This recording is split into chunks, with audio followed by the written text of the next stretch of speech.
because No, I it don't know how doesn't. much. I'm afraid to touch this. Like, Yeah, I don't really am. touch it. I'm gonna press this button. Don't press any I don't know what buttons. it's. I don't know what it does. don't, don't press any Buttons, buttons. button. Who has the button? I don't press any buttons. In my defense, I was left unsupervised.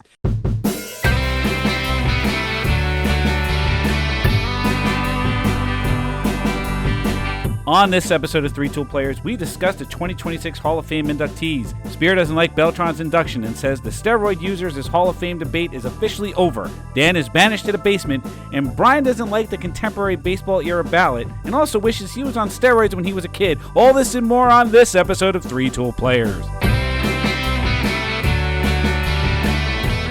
Welcome to Three Tool Players. I'm Chris Spear, and alongside me, as always, are the Hammer brothers, Brian and Dan Hammer. Say hello to the internets, fellas. Hello to the internets, fellas. Ahoy, ahoy. I should say you're not exactly alongside me right now. This is the first time we've attempted to be all in the same place trying to record this podcast. And to be fair, it is a technical challenge that we were not able to overcome. So we went back to our original way of doing things, which was Zoom. Mm-hmm. And in the meantime, we're now in different corners of the house, but we banished Dan to the basement because for whatever As one reason, does. Just looking at that guy within 3 feet just makes you nauseated. So Dan got banished. It's okay, Dan. You're a sweet boy. Wait a second. Did I get banished or did I leave on my own free will? I left on my own free will. So that's a good choice by you because now you're by all the fun amenities. You're near the bar. Damn right. I can turn on the TV and I say, F you guys. I'm just going to watch some TV while you guys do this podcast. If there was anybody that was brilliant, it would be Dan here because Spear is sitting at the corner of his very beautiful living room, which, by the way, we're here at Casa de Spears, for those that are listening in. And we just like to say from both Hammer Brothers, Spear, we were delighted that you welcomed us with open arms and you didn't give off a creepy Buffalo Bill vibe when we walked in. There's still time. Well, we lurked around your house and we saw nary a well in the house. So that I've shown you. But Dan is down in the basement, so he may find it. Yeah, well, you know what? There are doors locked down here, so I don't know. Maybe I have to go investigate. Yeah, Dan, you might be in trouble because Spear's been asking us all day if you're a size 14. Would you? He does have a lot of lotion in his house, so and so many baskets. Oh my God! All right, so where do you guys want to start? Dan wants to start with a topic that's going to anger me off the jump. Of course, Danny. I want to talk about Carlos Beltran and making the Hall of Fame. You saw what happened after the garbage can. What did you call it? Garbage gate or garbage can gate? And then he retires. Everyone doesn't know what's going on. And then circulation comes out that the Astros were cheating. The Astros were cheating throughout that whole season where they won the World Series. And this came out right when Carlos Beltran was trying to become the head coach of the New York Mets. And then when all the hit the fan, then he was like, you know what? I don't think it's a good time for me to become the head coach of the Mets because I might lose face with all of the fans that are coming in. He doesn't want to get booed. Well, was it that Carlos walked away, or was it that the Mets decided they wanted no part of him because they didn't want to be associated with whatever this nonsense was? That's how I read it. The Mets were like, we're not going to hire you now. You're nuclear. You're radioactive. We can't possibly bring you on to be the front man for our organization when you have whatever this is attached to you. But then the writers are saying, like, you know what? Let's just vote him into the Hall of Fame. Who cares? Even though he's the ringleader of this garbage can banging of the drum slowly type of ordeal. Yeah. But yet his numbers still like associate him with Hall of Fame status. Well, let's talk about other people that are not in the Hall of Fame. So, I mean, like, I don't understand it. So if you make the case for him as a Hall of Famer, he compares well to other center fielders or other outfielders that are in the Hall of Fame. In fact, the closest person to him in the Hall of Fame is Andre Dawson, who has like they're almost the exact same stats. And he's part of the 400-300 club, so 400 home runs, 300 stolen bases. He has great career numbers, gold gloves in center field. So the Hall of Fame case, I think, for Carlos Beltran to be in the Hall of Fame is easy from a statistical point of view.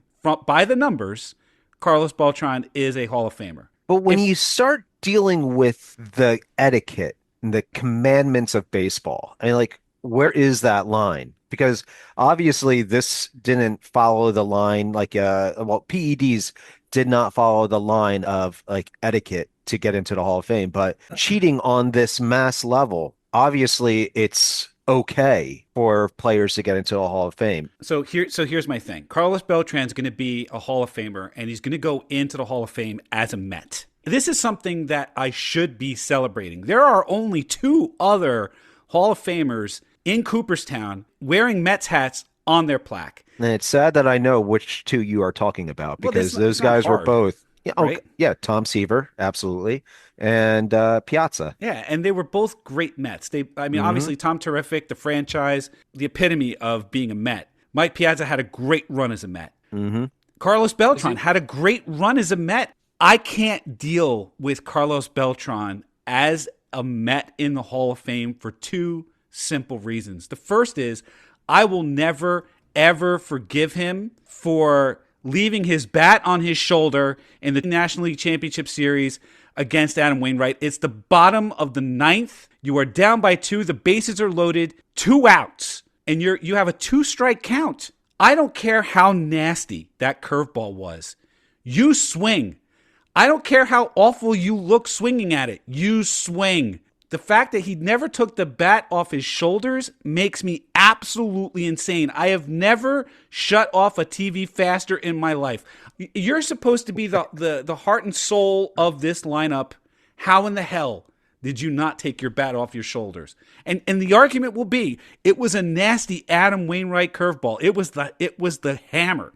I don't care. I don't care how nasty it was. Swing. Protect that plate. Protect. There's no reason. Swing. And I will never forgive him for that, ever. As a Met fan, never, ever, ever will I forgive him for that. Are you most salty at the fact that he's going in as a Met and Gary Carter did not? No. Because Gary Carter had a great career as an Expo.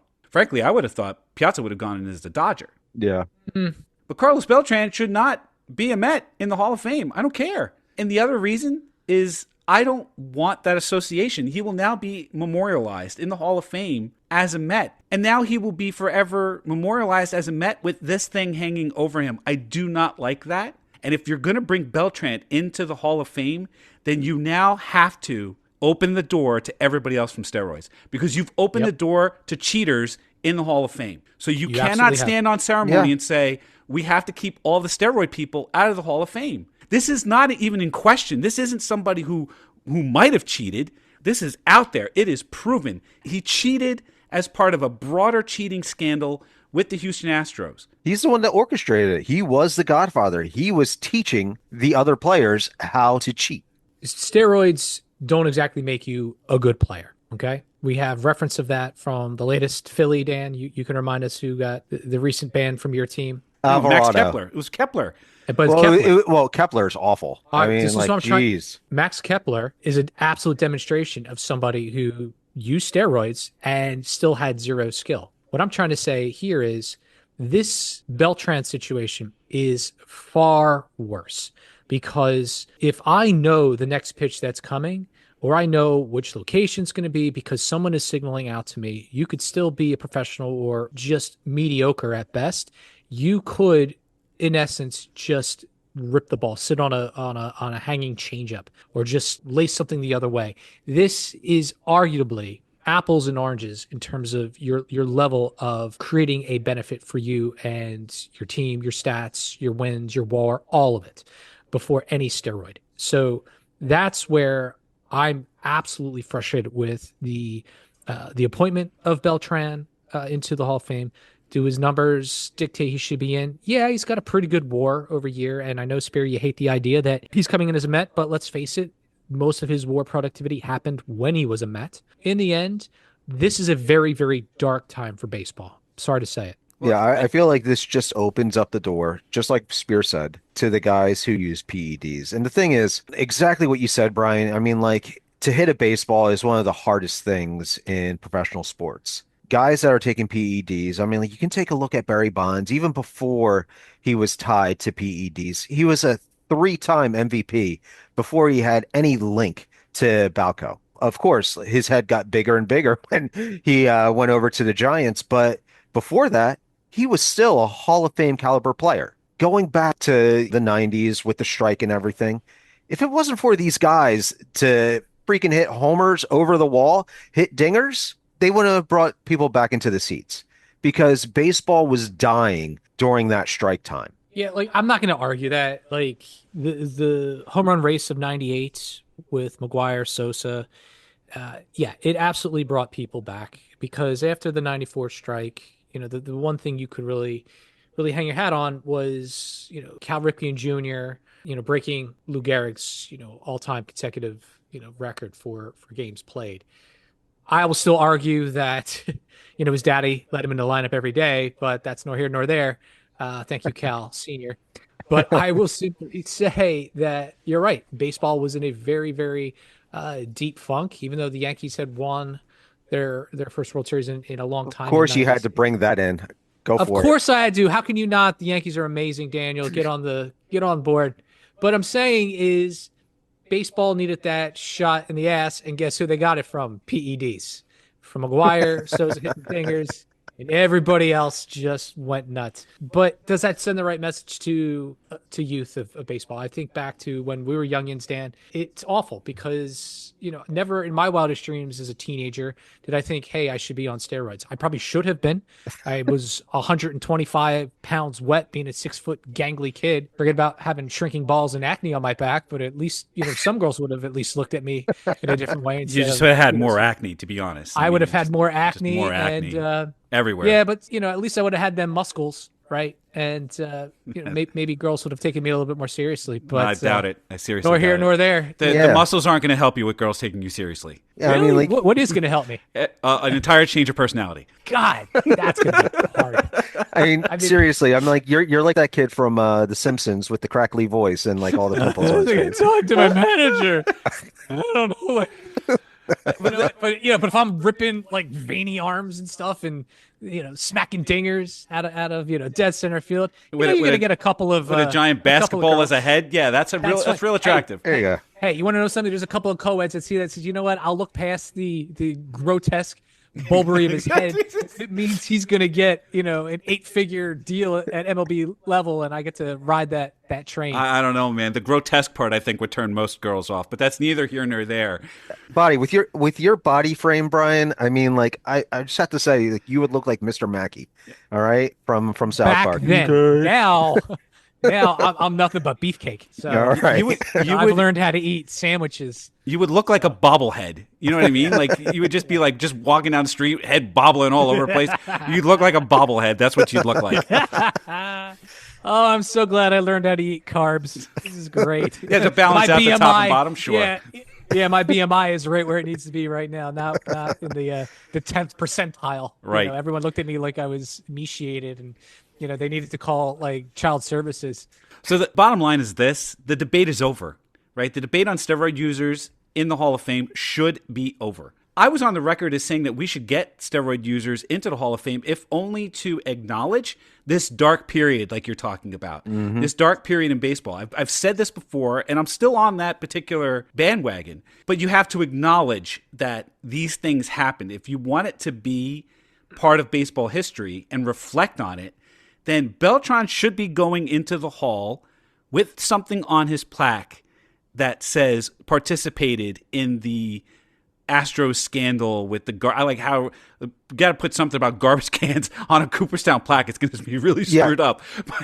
But couldn't agree more. Could not agree more. I was thinking the exact same thing. Put that shit on his plaque. Put that what? Put that stuff on his plaque. Well, you can say it. We're in a podcast. Who cares? Can the Three Tool Players podcast agree that we should make a trip up to Cooperstown this summer? And I'm sure we're not the only ones to come up with this idea, and just show up with like Oscar the Grouch, like cans and like stuffed animals, whatever the case, just to show our appreciation for this guy that's an absolute basura. And start banging a drum while he's giving his speech. Yeah, banging garbage cans while he's giving his acceptance speech or his induction speech. I will do time in lockup Worth it. just worth it.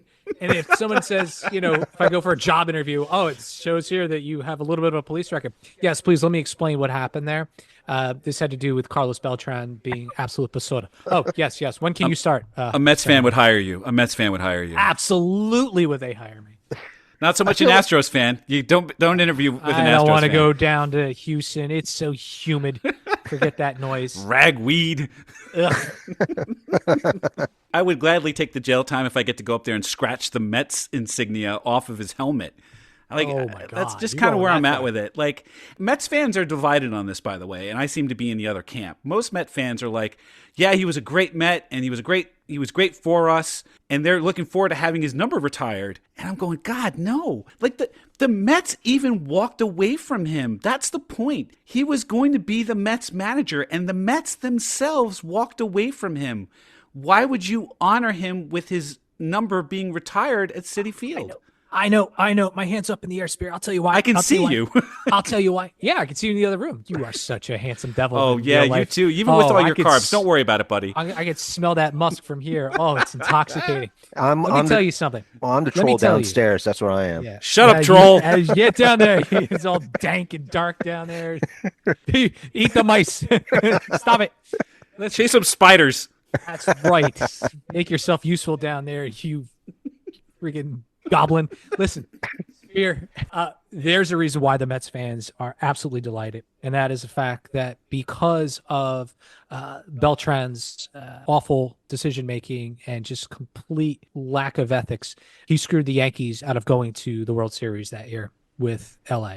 So the Yankees are the ones who paid the biggest price for the garbage can banging. As a Yankees fan, I am absolutely disgusted by Mr. Beltran. I know he played for us too. Yeah, he wore the pinstripes. He's no friend of ours. So if this is a way for Mets fans to kind of, twist the knife a little bit to, their big brothers in the Bronx, this could be it. I don't know. I feel like Met fans and Yankees fans have this to agree on, being like one of the very, very few times where this is the thing that Mets and Yankees fans can get on the same page. But he's there now. Nothing you can do about it. He's there. He's in the hall, along with Andrew Jones, who, for my money, was the best fielding center fielder of his time. And he's going in with Jeff Kent, who is one of the best offensive second basemen of all time, if not the best offensive second baseman of all time. Yeah, but let's go back to that statement you made about Beltran. You said you feel like he needs something on his plaque to say denotes being a douche, whatever you were getting at. The cheating thing is where I was going, but correct. So this whole contemporary era ballot here, what is this? This is the everyone gets a participation trophy version of the hall. So Jeff Kent couldn't get in on his own merit. So a handful of people said, "Oh, we really like you. You should come in." Like, how many more years does what's his name, Dan? Your man crush, Chase Utley have? Is he off the ballot at this point? No, he's not off the ballot. He's still there because he's got a little bit more war than Jeff Kent does at this point. So I guess there's still a little bit of time, but is this what your boy's waiting for, Dan? He's waiting for people to say, "Hey, here's your participation trophy and welcome to the Hall of Fame." Like, what is this? Like, do they get separate benefits when they show up to these events? No, you guys have to sit over here. You're part of the contemporary committee. The real people that got voted in, they get to sit over here. Like, what's everyone's thoughts on this guy? Well, taking a look at it, I see Chase Utley and Jeff Kent. You take a look at their numbers. Jeff Kent has better numbers than Chase Utley. The only thing that stands out for Chase Utley is his WAR. His WAR is substantially higher than Jeff Kent's. I think Jeff Kent's was 55. And the only reason why is because he's played three different positions. He would play third base, second base, and first base. Where Chase Utley, he was just a true second baseman. And that's the reason why his WAR is, I think, is at like 66, and Jeff Kent's is at like 55. Yeah, it's 55.4, but Jeff Kent wasn't a good fielder, which I think reflects in his WAR. His value to a team was with his bat, not with his glove, and his WAR reflects that. Yeah. Now, the only thing for like Chase Utley, I mean, he doesn't have any gold gloves either. I mean, he was a decent second baseman, but he has no gold gloves throughout his career. He has Silver Slugger awards. I think he has like 3 or 4. So he does match Jeff Kent with Silver Slugger awards, but I just don't. I mean, even though I'm a Phillies fan, I just do not see Chase Utley getting in. The reason Jeff Kent didn't get voted in with the writers is because Jeff Kent was an a-hole. That's the only real reason. I mean, otherwise he should have been for his position and for what he contributed to his teams. He should have been a Hall of Famer. But because he was so truculent and just not a good person, like he didn't get in on the first go. So that's why he had to get voted in with this the second body. I'm sorry, but I think about this, and we've had other conversations in previous podcasts when we talk about, someone's value and who would you like to have at a certain base. People are saying, he's the all-time home run leader for second baseman, right? But yet, you would choose somebody else who has a better glove at second base defensively, right? So are you sitting there and telling me that you'd like to have a guy like Kent be in your lineup? Yes, for the bat, but go against the whole idea of having somebody most valuable at that position? Well, should I bring back the argument we had about Ozzie Smith versus Derek Jeter? That's exactly why I'm bringing this up, because I still have a sore subject about how you guys raked me over the coals for having Jeter over Ozzie Smith simply for his bat, not his glove. Yeah, that's right. Yeah, that's right. Absolutely. Ozzie Smith was the wizard. He was the best shortstop in the game, hands down. Fielding, defensive-wise. But he had right. Defensive. But he had no bat to speak of. He was an average hitter at best. Yep. But his value to the team wasn't at bat. It was in the field. He was the Wizard of Oz. Kent's value here was at the plate. So that's where his WAR is generated from. It's generated from the 351 home runs that he hit as a second baseman, 377 overall, 1,500 plus RBI, a 290 career batting average, and over 2,400 hits. So he gets in on stats as a second baseman. Because again, like most second basemen, you don't expect to get a lot of production at the plate. And he gave it to you. But he wasn't a good dude. Like he was just kind of like an a-hole. You know what though? For my money though, there's only one thing that's going for Jeff Kent aside from getting the participation trophy to join Cooperstown, and that is I don't know of any other retired baseball player that looks exactly like Michael Cutlitz.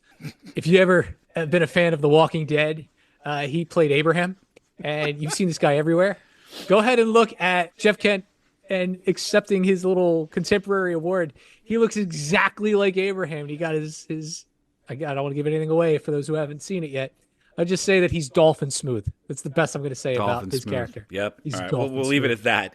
The challenge now is with every Hall of Famer, there's always going to be there's always going to be something. It's Seinfeldian. He's a low talker. He's got man hands. Like it's going to be that thing. There's always going to be something about a Hall of Fame candidate that you're going to nitpick. It's going to be like he wasn't a very good person. He didn't have the glove. He didn't have the RBIs. He didn't meet the magic numbers. He was banging trash cans. Like it's going to be that every time now. Well, you can make a case for Kurt Schilling. Complete jerk, personality-wise. Basically the reason why he's not in. His numbers, he should be in with his numbers, but he's just not a person that is easily digestible. Right. And you're going to have this now. But this is what we said a while ago. Every time we have this conversation about the Hall of Fame, it comes down to, is it statistics? Is it character? Is it contributions to the game? What is it? Because it can't be all of those things. There are going to be players that have two of those three, maybe, but they don't have the character. Like Pete Rose is going to come up. Pete Rose, again, by any statistical measure, is a Hall of Famer. He's the Hall of Famer. There are few players who had as many contributions to the game in terms of value than Pete Rose, historically. He is a very historical player. But he's got the character problems. He's got the gambling. He's got the fact that Pete Rose didn't give an F about anything after the fact. Just say that he's Pete Rose and end it with that comment. Well, right, but that's the point. He's like Pete Rose. He's Pete Rose. He's like V8 juice. You don't like him. You don't like him. He's just okay. But Beltran is now in the Hall of Fame. Beltran has this thing attached to him, cheating. It won't be acknowledged on his plaque, more than likely. Okay, so now what? Beltran doesn't pass the character clause, but he got voted in. Jeff Kent got voted in. He didn't pass the character clause. He's in. Not a But great he didn't human get being. voted in. He got It pat doesn't on the matter back how end. he got there. That's how he got in. And oh, by the way, No, this is the no. same group that's going to bring in Rose. Yeah, I know. I say we get rid of it altogether. Tired of it. Stop giving everybody trophies. Stop feeling bad. Hey, listen, you had 10 years. You missed out. All right, period. Like, if this is the rule we're going to go with, and stop bypassing Donnie Baseball. All right? Mattingly should be in there just as much as Ken, if not more. Enough with this, the tomfoolery. You made the rules. You stick with it. Now, I'd go a step further and say some of these writers who like abstain because they're trying to make, a statement or whatever, they can all take a walk too. Okay, I'm tired of it. I'm absolutely tired of this. I really am. I just every year I look at this. It's almost like looking at the Oscars every year. This like garbage movie or garbage movies are up, and this really starts to tell me about how old I'm getting in life. Like I've really decided that every morning I'm waking up and I'm curmudgeonly. My hip hurts or something. I go to wash my hands a specific way, differently, never, and I still like pull a muscle in my back. Like, what is happening in life? Same way I look at these rules that people come up with. Say, oh, let's come up with a new. You know what, Spear? You said it. You said make a new wing for the PED users, right? Put Or it the- over there just to acknowledge that this was a time in baseball. Yes, their numbers are huge in this, but this isn't the road we want to go back down. This is a lesson learned, etc. So put all the contemporary people like in the basements of the Alamo or I'm sorry, Cooperstown, whatever you want to call it.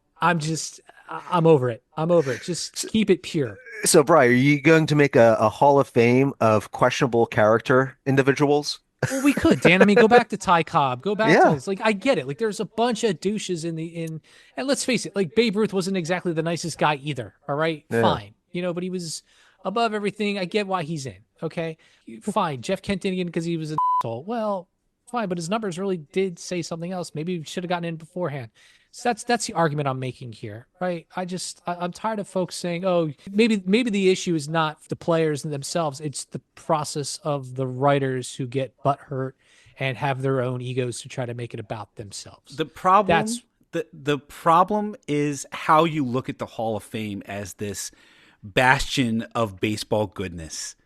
It's the Hall of Fame and museum, the Baseball Hall of Fame and museum. And a museum is a collection of artifacts about something that tells a story, right? You curate an exhibit to tell stories about some piece of history. Baseball has this history with these players of checkered pasts, people of questionable character in many different ways. So what do? Do you exclude them all, like a Jeff Kent, who by most accounts is not the greatest dude? The Kurt Schillings of the world, who is not one of the greatest dudes. When you already have plenty of other players that are already not the greatest dudes. My problem with the Beltran thing isn't that he isn't a good dude. My problem with the Beltran thing is that you have Baseball Writers of America have drawn a line in the sand about PED users, and you said cheaters never prosper. correct. You have now elected, you yourselves, Baseball Writers of America, you have elected Beltran to be a Hall of Famer, despite the Hypocrites. cheating. Hypocrites. So that's the thing for me. You have made this choice to erase the line. The debate should be over about cheaters. If you have voted Beltran in, then you must start allowing the rest of these other players that have been tainted by PEDs, who have been qualified as cheaters. You have to start bringing them in. I agree. There's no debate here. I think if we're going to let folks in, and to your point, as you explained, the intricacies of a museum, much like a Henry Jones Jr. would, Spear, I would go a step further and say take the good with the bad and with the ugly, and have some sort of a holographic or some sort of a info, what would you call it? Like a informational hologram that says this person got in for XYZ, and here are the things that brought notoriety to this player. Babe Ruth punched out a pregnant woman while she stood in front of him trying to get groceries one day. Try to steal his cigar. Right. cut him off to get a parking space with his 1920 Ford. Like something along those lines should be in with, say, the Jeff Kents being a douche in San Francisco, with Barry Bonds. Just let's name it what it is. I think that's the way you got to go. You absolutely do. I've said this all along that you got to put it on their plaques. Put it on their not plaques. just the plaques. There's not enough room for the plaques. We need to have ChatGPT to come in and help us all. Oh, that's what we need. Oh, Yeah. Oh my God, we're gonna have this AI to come in. hologram. I need an my AI God. hologram saying, here's Andy Pettit, right? And listen, he's one of the guys that had one of the highest percentages of a surge. He's got, I think, 2 more chances on the ballot. He might get in, and we all know he did PEDs just to heal faster. But bottom line is, I know he's a Yankee, and it breaks my heart, but here we are having this conversation. If he gets in, yeah, I'm happy that he's one of the 4, core 4 of the Yankees and their dynasty. But I also want them to say, by the way, between the years of 2002 to 2000 whatever, this guy did what he did to get back into the game. Was it fair? No. But here you are listening to this ChatGPT brought to you by fill in the blank sponsor. Here's my thing. That hologram needs to be like an old school marm with the glasses down past her nose, like wagging a finger. You know what I mean? Like, it has to be that. It has to be like, let me tell you about Andy Pettit. Andy Pettit was a cheater, and it was all to get back on the field. Big air quotes, right? Like, and you shouldn't do that, young children. Like, it needs to be that. Like, I will Spear, allow this. You found a way to make children run screaming from the hall because it's supposed to be summertime when they're visiting outside of school. They're like, oh, it's summertime. This is great. What? We have to go to a museum? What? It feels like school again? What? I don't want baseball. Let's go watch MMA. But that's the way kids are going to be afraid, right? Ugh. She should be holding a ruler that she's threatening to smack someone with. Like, no, that might turn a few people on, Spear. You have to think about your audiences a little bit. I get what you're going for. I do. I think the delivery of just like, hey, by the way, this person doesn't come squeaky clean, and I think that would be something for historians. That'll be something for people that are visiting, and even just the average person that's along for a date that says, all right, I'm going to try to make this relationship work. I guess I'll give in and go to the Baseball Hall of Fame with my significant other who happens to love this stuff.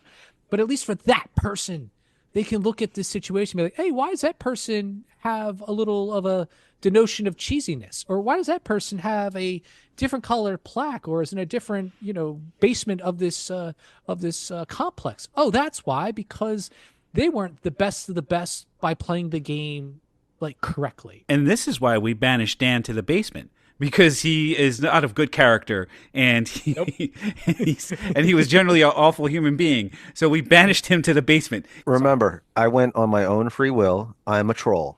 That's why I'm down here. You got to pay the toll, Dan. Damn get right. into that soul down there. A toll is a toll, and a roll is a roll. And if we don't have rolls, then we don't eat no rolls. I made that up. Goodness. He made that up. Mel Brooks made that up. I know. Made that up. Oh God. I'm just quoting a movie. That's But right. can we just take a moment to appreciate Spears' old lady voice? Because that was on point. It was very good. Yeah. I was taken aback. And I was over here in the other room watching his mannerisms. I'm sorry, feminisms as he was shaking a mighty finger.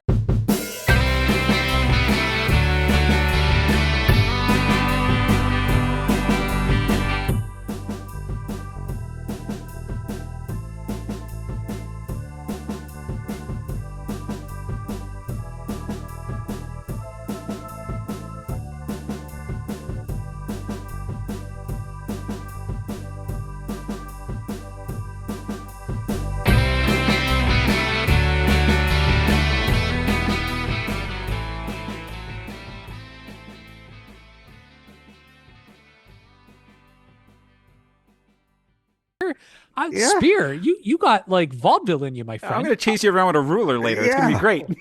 I was like, is that Spears' voice? I was like, oh my God. He should be a voice character. So, all right. So right here, we're at the 0 hour. Let's go play more video games. Yeah. Go I play have some to more say, Helldivers. being here at Casa de Spirits is just wonderful. Waking up to a beautiful smell of bacon, and there's nothing that gets a man out of bed quicker, aside from Spears, stairs. Please don't finish the rest of that sentence. Whatever Please. whatever it is you're about to say next. I just wanted to tell the audience that when you roll over, Mr. All right, Spears, they're just okay, looking all at right. you longingly. Yeah, it's great. It's a wonderful time. That's fantastic. You can check out every single episode of the Three Tool Players podcast on YouTube, on Spotify, and on Apple Podcasts. Just make sure you like and subscribe. Mash those buttons like the kids do. And you can check us out on the TikToks and the Instagrams at 3toolplayers and on x.com at 3toolpod. And for Brian and Dan Hammer, I'm Chris Spear. We thank you for listening to this episode of 3 Tool Players. Nothing burps better than bacon.